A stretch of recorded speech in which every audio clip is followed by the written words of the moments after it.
নমস্কার বন্ধুরা, আজকে রেসিপি সাবুর খিচুড়ি। কড়াইয়ে আমরা দিয়ে দিচ্ছি ঘি। প্রথমে আমরা ভেজে নিচ্ছি কাজু,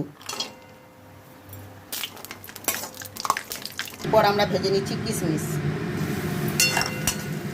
এরপর ভেজে নিচ্ছি আমরা বাদাম।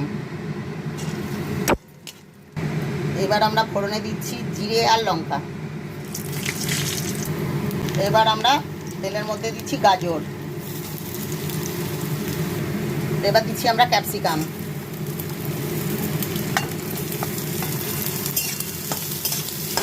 তারপর দিচ্ছি আমরা একটু টমেটো কুচি। ভালো করে ভেজে নিতে হবে।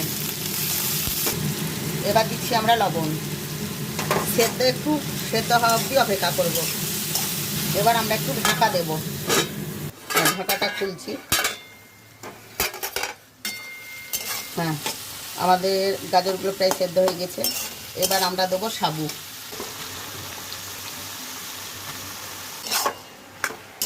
দেখুন, একটু আমরা এর সঙ্গে ভেজে নিচ্ছি গাজর আর ক্যাপসিকামের সঙ্গে।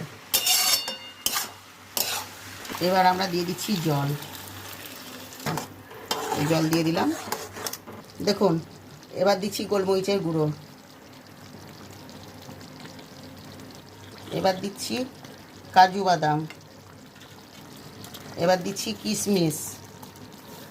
তারপরে দিচ্ছি আমরা বাদাম, চিনে বাদাম। এবার আমরা দিচ্ছি লঙ্কা।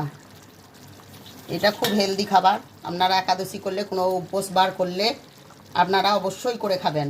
রেসিপিটি ভালো লাগলে লাইক, কমেন্ট ও শেয়ার করবেন।